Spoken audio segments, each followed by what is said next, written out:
Good evening, I'm Maciej Mikos and you're watching World News Tonight live from Warsaw.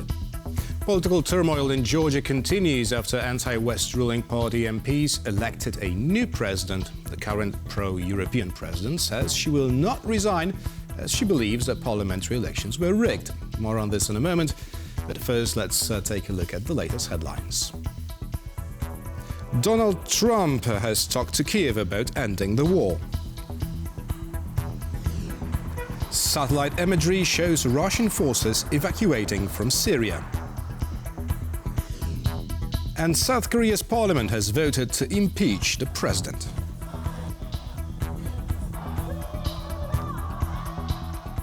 The anti-West Georgian Dream party has cemented its grip on power. Former footballer Mikheil Kavelashvili has been voted the next president by the ruling camp amidst massive anti-government protests.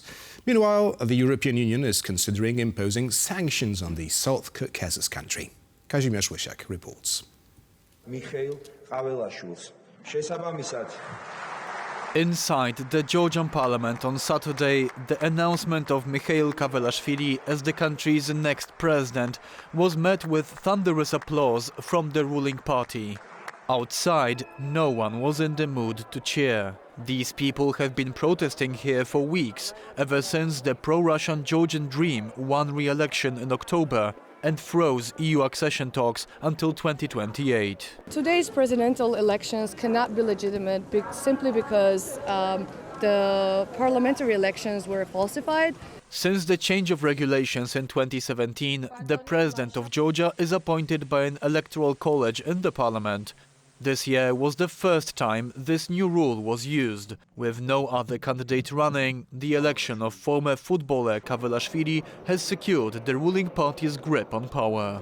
In Georgia, it's dreadfully scary because one party that has pro-Russian liquids into its ideology forms the government, elects president, implements laws, draft new laws that are very dangerous for the constitutionalism of Georgia. So this is dangerous. The result of the October parliamentary elections was highly contested by both domestic observers and opposition parties, as well as the United States and the European Union. The European Parliament was the institution, as you mentioned in your exposé, that passed a resolution where it calls for sanctions and it calls for rerunning the October elections once again because they were not free. Salome, welcome to the European Parliament. Several members of the European Parliament are now calling for sanctions to be imposed on the Georgian government due to the increasing acts of violence against pro-democratic protesters in recent weeks. One of these MEPs is Poland's Michał Szczerba, who came to Tbilisi earlier this week on an observation mission for the European Parliament. I encourage them to follow the US example. They already sanctioned some individuals in charge of the reached elections and brutality, violence against the protesters. Some media report EU Foreign Affairs Commissioner Kaja Kallas will indeed ask for a sanctions package aimed at Georgian officials involved in the recent crackdown on demonstrators. But Hungary, a member state heavily reliant on Russian energy imports, has already announced it won't agree to any such move. Hungary is firmly opposed to the placing of Georgian government officials on a sanctions list, and if such a proposal is officially made, we will of course veto it. The country of Georgia has plenty of geopolitical significance as it lies on Russia's underbelly, separating it from the rest of Southwest Asia and the Middle East. Russia has also occupied two Georgian regions since 2008, South Ossetia and Abkhazia. The increasingly anti-West approach of the ruling Georgian Dream party is sparking major concerns among democratic nations over growing Russian influence in the region. I will remain in office until the legal parliament elects my successor, says the current president of Georgia. Today's election of a new president caused many Georgians to take to the streets to demonstrate their commitment to European values. Our correspondent Don Arleth reports from Tbilisi. Day 17 of the protests here in Tbilisi continue, although the numbers have fallen quite a bit. Now, earlier today, the new electoral commission set up by Georgian Dream voted in a new president, Mikheil Kavelashvili, with 224 votes out of 300. This is the only candidate that they put up in this new electoral college that was set up by Georgian Dream. Now, President Georgiashvili saying she maintains that her office is the only democratic institution left here in the country, and she also maintains that she is not stepping down. Whether that's going to be true or not, we'll see in the days ahead as her term ends next week. Now, as far as the protests go, like I said, the numbers have died down quite a bit today. There was supposed to be a lighting ceremony of the Christmas tree in front of Parliament. However, a large police presence and a lot of demonstrators in front of that tree actually made authorities and the mayor of Tbilisi cancel that unveiling or lighting of the Christmas tree. But as we look at the dwindling numbers here on a Saturday night, we'll have to see if the protests continue in the numbers that we've seen over the last few weeks. Reporting from Tbilisi, Don Arleth, TVP World. Donald Trump's team is reportedly working with the current US administration and Ukrainian officials on a ceasefire in the war-torn country. According to American media reports, no concrete plan has yet been presented to Kyiv by Trump's national security team. Franciszek Pilis has this report. As the date of his swearing-in inches closer with each passing day, US President-elect Donald Trump is doing all in his power to make good on his vow to end the war in Ukraine once he takes office. Here's what we know, which is that in his calls to to heads of government in Europe and elsewhere, he's talked a lot about Ukraine, not because it matters a lot to him, but because it doesn't matter so much to him, and therefore he wants to get it out of the way. While his team is reportedly working out ways to put Russia's invasion of Ukraine on pause with the Biden administration, no concrete plan to do so has yet been unveiled. Military experts said that peace in Ukraine could only be guaranteed if external forces were sent on a peacekeeping mission to the country. A potential peace in Ukraine can only be guaranteed by a serious involvement of peacekeeping forces. At least 100 to 150,000 soldiers have to be stationed there. Meanwhile, the government in Washington has announced another military aid package for Ukraine, worth approximately $500 million, consisting of mainly ammunition. Despite saying they'd be potentially open to peace negotiations with the incoming Trump administration, Russia is not stopping its onslaught. Moscow has launched its largest series of missile attacks overnight since the start of the war, mainly targeting Ukraine's power grid. Today was one of the largest Russian attacks against our energy infrastructure. 94 missiles of various types, including cruise and ballistic missiles, were launched. 81 were shot down. Additionally, there were nearly 200 attack drones. Experts from the Institute for the Study of War say Russia plans to freeze out Ukraine this winter and compel Kyiv and the West to self-deter into making policy decisions that benefit Russia if negotiations come to pass. The attack occurred just as the cold weather set in. This is a deliberate, cynical Russian terror aimed directly at people. Missile and drone strikes aren't all, however, as Russian forces keep gaining ground in Ukraine's east. The latest reports say that Moscow's troops have advanced near Pokrovsk and Vuhledar. Despite the poor outlook, Ukraine keeps striking back at Russia as they await further military aid. Ukraine's operations against Russia's military airfields, air defense systems and fuel depots are said to have decreased Russian air operations and glide bomb strikes against Kyiv's positions. In an attempt at securing more military aid to his country, President Volodymyr Zelensky will also travel to Brussels next week to meet with the leaders of the EU and NATO, as Europe could soon become the primary supplier of arms and ammunition to Kyiv if Donald Trump's administration loses interest in supporting Ukraine. Training combat at sea, in the air and on the ground. Over the past 2 weeks, more than 2,000 NATO soldiers participated in military exercises in Estonia and on the Gulf of Finland. The maneuvers were the perfect opportunity to send a message about allied states' readiness to defend NATO, says the head of the Estonian division taking part in the training. Marek Steele reports. The waters of the Narva River divide west from east. On the left bank, Estonia, a NATO member. On the other, Putin's Russia. Concrete blocks spanning across Bridge Druzhba, which means friendship in Russian, were erected following the Russian invasion in Ukraine. Just a few kilometers from this line, Allied forces carried out an exercise, Pikne, which, in English, means lightning. The name is no coincidence. Troops from the UK, France, and several other NATO members trained the rapid deployment of Allied forces to the area. Basically, you have seen a defensive operation, a blocking action.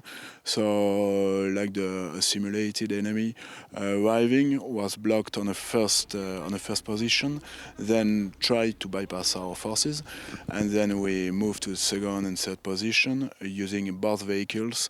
You have seen the Griffons firing. The French army used its newest equipment in the exercise. Press this one. Okay, when you earn the click, you can move this part, and you see the turret is moving. And you see Armored vehicle Griffon was being tested in combat in Estonia's northern climate. It's a way to improve also our interoperability and our integration, being embedded with our UK partner and with the Estonian division and the Estonian brigade. A large part of the multinational battle group consists of Estonians themselves. The exercise that was conducted in the northeast part of Estonia was conducted on air, at sea, and in the land. So overall, perfect opportunity for us to send our message about our readiness, if need, as allies to defend our alliance. The defenses of all three Baltic states are supported by three multinational battle groups. In Estonia, it is led by the United Kingdom. France is a contributing nation. Latvia is the first Baltic country to have scaled up its NATO battle group into a brigade, which is headed by Canada. Poland is one NATO ally contributing troops. Lithuania's battle group, headed by Germany, will soon be transformed into a brigade. It is expected to be operational by 2027. The Baltic states are not only relying on Allied support. Jointly, the three nations launched a border protection project called the Baltic Defense Line. Tallinn, Riga, and Vilnius are erecting anti-mobility defensive installations along their borders with Russia and Belarus. Instability on a border of a NATO member state is a problem for all of us. I mean, you hear, 1 inch means 1 inch for the whole alliance. It's not just 1 inch of Lithuanian territory or Latvian territory or what have you. And I think that it's better to prepare for the worst, even if you think that there's not a 100% chance that will happen. A Russia-NATO war is something everyone on the eastern flank would want to avoid. But as the saying goes, if you want peace, prepare for war. For TVP World, I'm Marek Steele. Russia seems to be withdrawing some of its troops from Syria following the sudden fall of Bashar al-Assad's regime. Satellite imagery shows Russian forces evacuating one of its air bases. Is this a sign of a Russian weakness? Sonia Gatabishan reports. This satellite imagery of the Hmeimim Air Base shows what seem to be at least two Antonov AN-124s, the world's largest cargo planes, able to carry 150 tons of cargo. Heavy transport aircraft coupled with an increase in ground vehicles suggest that Russian forces are getting ready to depart the base in Syria's coastal Latakia province. A social media video depicts Syrians waving a shoe, a traditionally offensive insult, at passing Russian military vehicles and homes. Everyone knows and in Syria and remembers that Russia was shelling Syrian people, that Russia is responsible for many crimes, war crimes and crimes against humanity. So this cannot be forgotten. The development comes days after the fall of the Assad regime, with its leader fleeing to Russia. In 2015, Russia deployed thousands of troops to Syria to support President Bashar al-Assad, securing 2 vital military bases in exchange. And from these analyses that I read, it seems that this loss of bases and air and naval bases in Syria, if it happens, will very seriously hinder these Russian interferences in the politics of African countries. The Ukrainian Ministry of Foreign Affairs said that the fall of Assad's regime signals Russia's weakness. Events in Syria demonstrate the weakness of the Putin's regime, which is unable to fight on 2 fronts and abandons its closest allies in order to continue the aggression against Ukraine. And then you get regime collapse, as we saw in Syria. But Syria's regime collapse was because Assad depended on external support. Putin still has major resources of power. We have to reckon that a strong and aggressive Russia with now a war economy remains a major threat to our security and freedom for many years to come. Following Assad's fall, Russia suspended its wheat exports to Syria due to concerns about who will now oversee imports. Ukraine, on the other hand, expressed an interest in restoring relations with Damascus. As the leading exporter of grain and oilseed, it also indicated readiness to supply food to Syria. It is unclear whether the withdrawal developments signal a full Russian exit from the country. Moscow said it is in, quote, constructive talks with the Syrian rebel group and hopes to maintain its military presence in the region. As the dust begins to settle in Syria after the downfall of the dictatorship of Bashar al-Assad, the scale of crimes the regime committed against the Syrian people is beginning to be uncovered. Our correspondent Uskateji brings us this report from the side of a freshly discovered mass grave on the outskirts of Damascus. We are at the scene of a mass grave just outside of the Syrian capital city of Damascus, in the northern outskirts, in a place called Adra.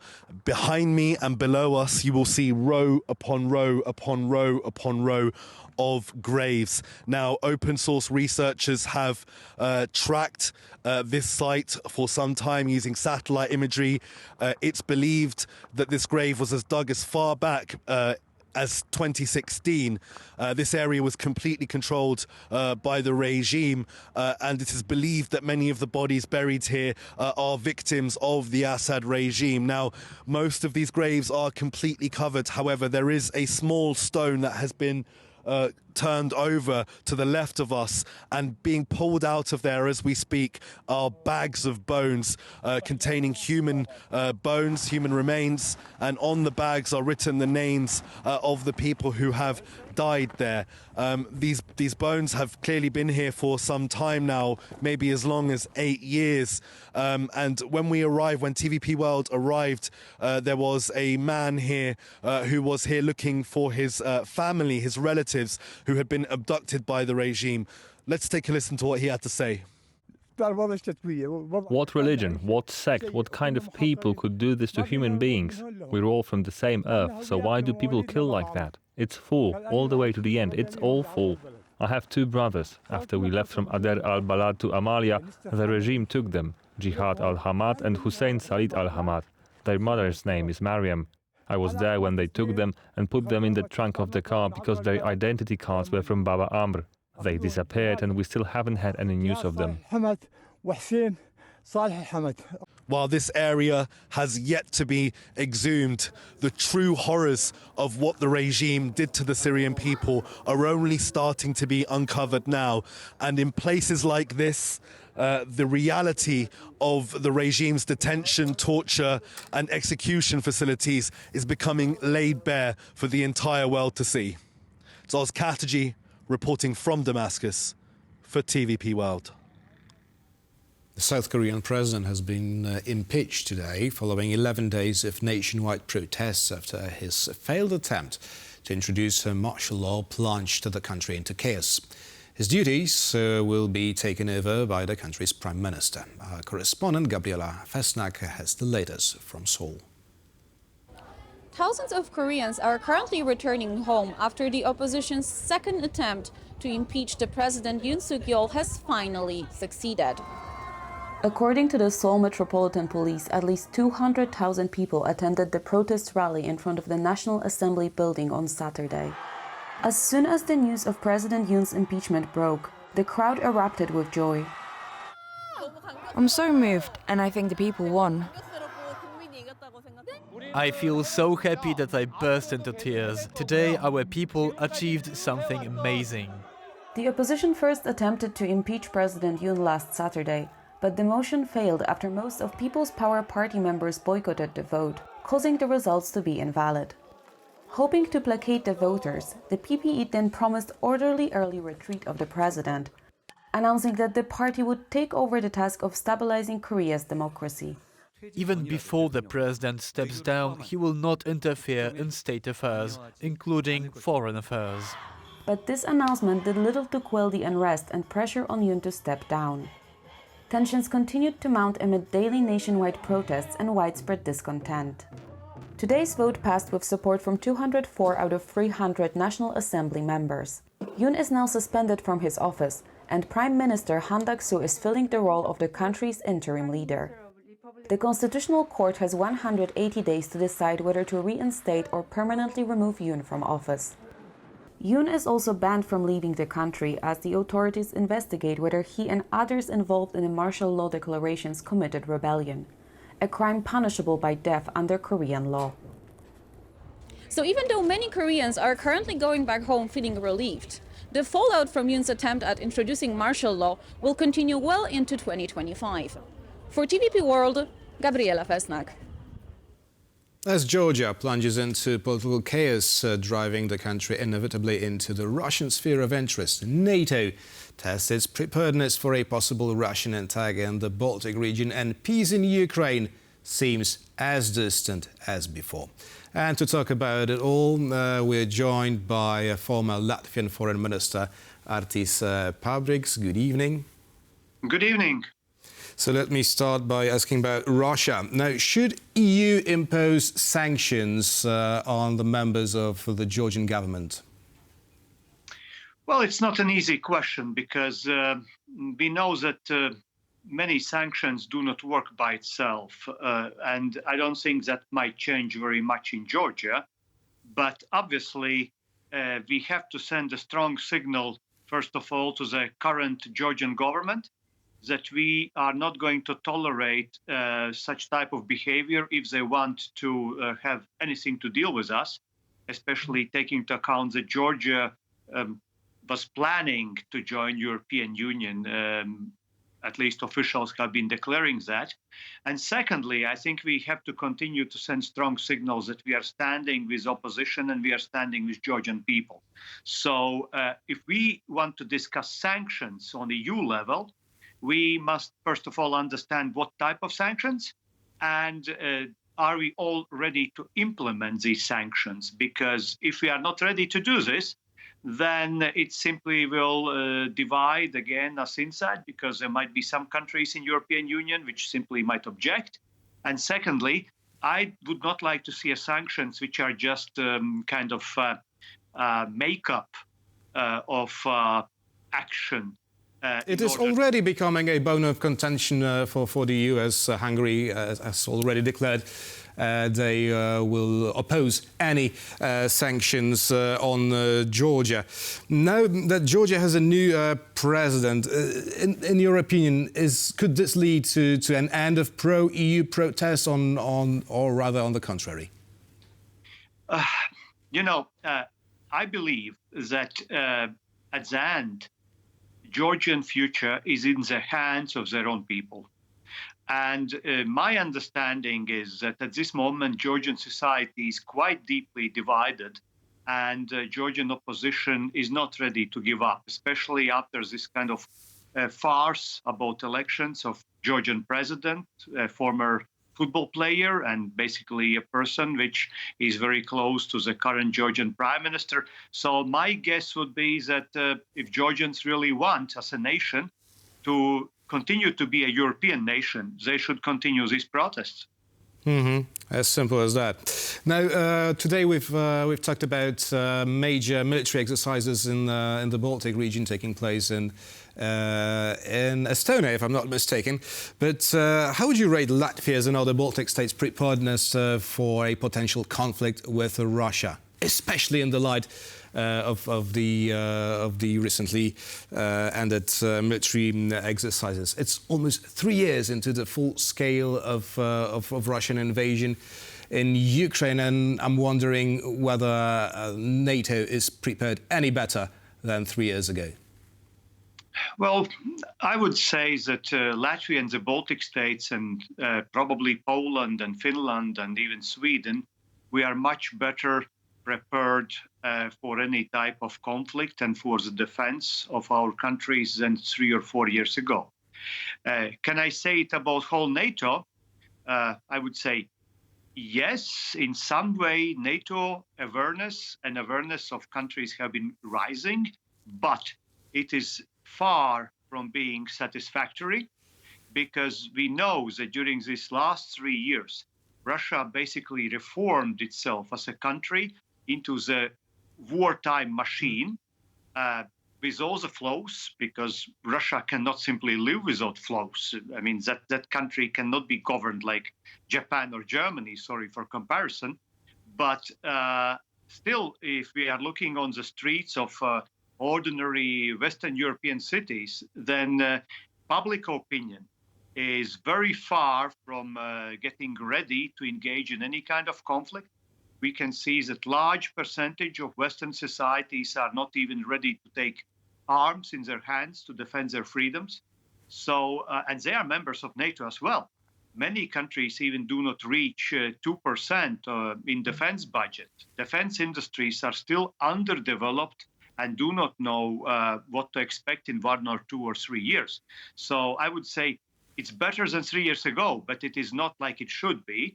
And in that light, of course, here in the Baltics, I mean, we are doing everything we can in order to safeguard ourselves and to follow, for instance, decisions made in Madrid summit and in Vilnius NATO summit, saying that we should be capable to defend from the first centimeter, inch or meter.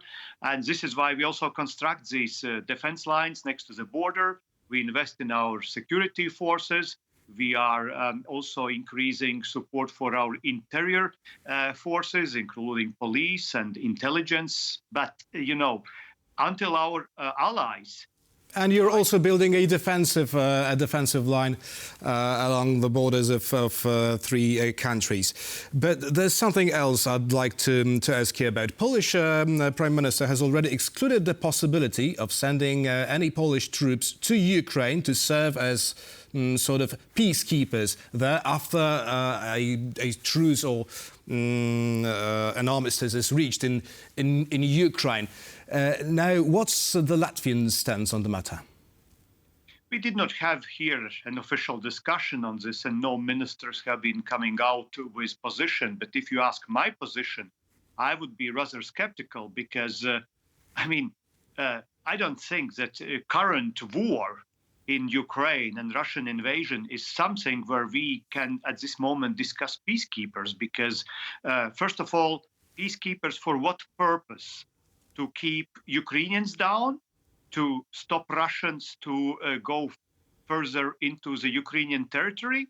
If so, then that simply would mean war between Russians and troops of our countries. So I would say that if we think about peacekeeper principle as a principle of deterrence, then the best deterrence is simply NATO membership in Ukraine.